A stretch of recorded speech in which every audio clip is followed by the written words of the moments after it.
Article additionnel après l'article 15, l'amendement numéro 71, présenté par Monsieur Prudhomme. Merci Madame la Présidente. Madame la Ministre, mes chers collègues, alors je vais vous parler un petit peu des compteurs dits intelligents, Gaspard et Linky, qui n'ont d'intelligent que le nom et qui devraient plutôt s'appeler des capteurs de données. Les compteurs Gaspard et Linky collectent quasiment en temps réel votre consommation d'eau ou d'électricité. Ces données collectées peuvent être envoyées à votre opérateur énergétique afin de constituer votre courbe de charge, c'est-à-dire la courbe de consommation au cours d'une journée.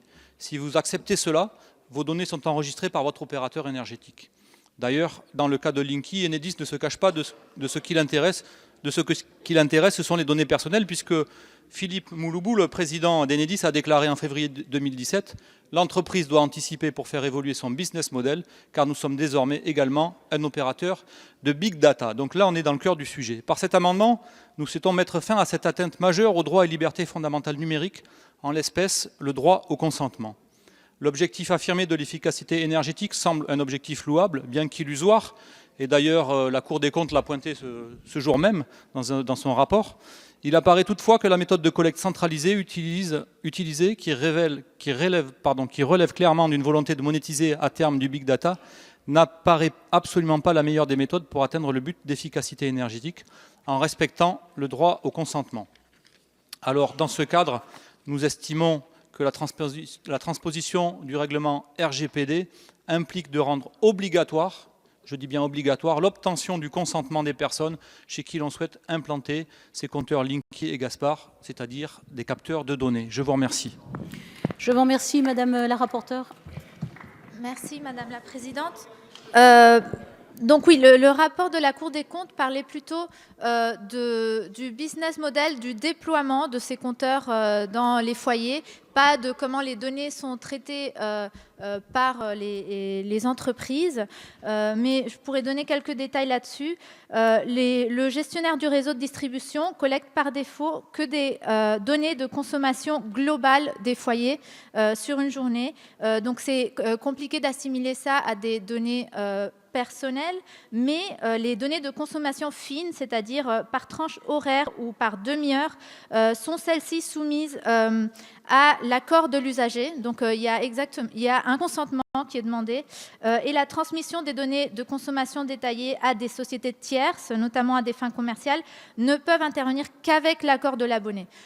Donc de toute façon, quand nous mettrons en application le RGPD, toutes les garanties par rapport au consentement devront être appliquées par ces sociétés.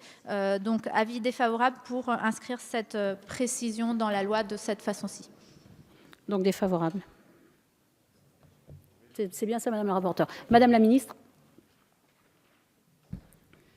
Monsieur le député Prudhomme, je suis tout à fait disposée à parler avec vous des compteurs Linky, de la délibération de la CNIL relative à ces compteurs, de la prise en compte de la délibération de la CNIL par un décret de 2017 sur ces mêmes compteurs, mais très sincèrement, je crois que ce n'est pas l'objet du présent texte, et donc c'est la raison pour laquelle j'émets un avis défavorable à votre amendement. Je vous remercie. Monsieur Lurton, vous avez demandé la parole, et Monsieur Prudhomme ensuite. Oui, merci Madame la Présidente, Madame la Ministre. Effectivement, on peut dire que ce n'est pas l'objet du présent texte. Il n'empêche qu'il y a quand même un problème. Et moi, je vais reprendre la réponse de Madame la rapporteure qui nous a répondu que les abonnés qui se voyaient installer un compteur Linky avaient le droit de le refuser. C'est la vérité.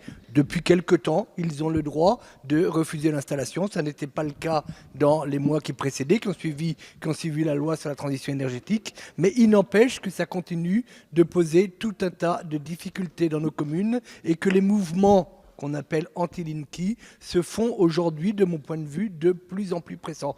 Pourquoi ? Quand vous allez au domicile d'une personne pour poser un compteur Linky, il a effectivement, aujourd'hui, s'il vous dit « je n'accepte pas que vous le posiez », Enedis ne pose pas le compteur. Mais par contre, si vous vous trouvez dans une copropriété, dans un escalier, le compteur est sur le palier, à côté de votre appartement, eh bien le compteur, il est automatiquement installé, même si les copropriétaires ne le souhaitent pas. Et je vous avoue que ça pose tout un tas de litiges actuellement dans les communes, dont j'imagine nous sommes tous ici saisis régulièrement. Moi, sur le fond du compteur Linky, je ne suis pas capable de me prononcer. Scientifiquement, je ne peux pas, je ne sais pas, hein, je ne peux pas me prononcer. On m'amène des tas de démonstrations, des tas de renseignements dessus. Ça me paraît extrêmement compliqué. L'ANSEM avait été saisie de ce dossier, avait rendu un avis dans lequel il disait qu'il n'y avait pas de danger pour la santé. Je me souviens de ces données-là. Je suis bien obligé de m'appuyer sur des organismes scientifiques de ce type pour juger. Mais il n'empêche qu'aujourd'hui, il y a un véritable problème, à mon avis,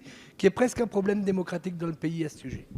Je vous remercie, Monsieur Prudhomme, rapidement, s'il vous plaît. Oui, alors 2 choses pour répondre au collègue Lurton. Même quand vous demandez à ce qu'il ne soit pas posé, il est souvent posé de force.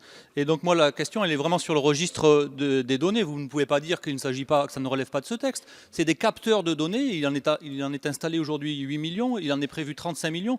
Donc c'est de la collecte de données massive. Donc ne nous dites pas que c'est pas aujourd'hui qu'il faut en parler.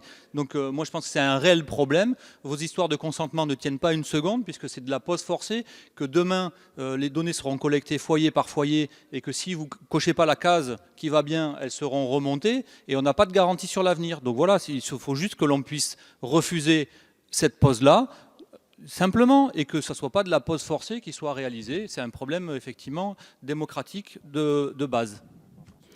Je vous remercie.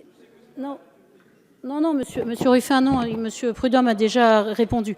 Je vais donc mettre aux voix cet amendement numéro 71, donc par scrutin public. Je vous demande de bien vouloir gagner vos places.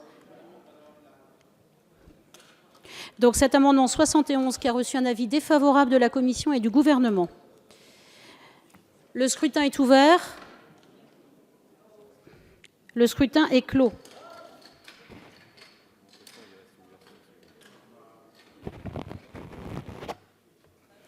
Votant 79, exprimé 69. La majorité est à 35, pour 8, contre 61. Cet amendement n'est pas adopté. Article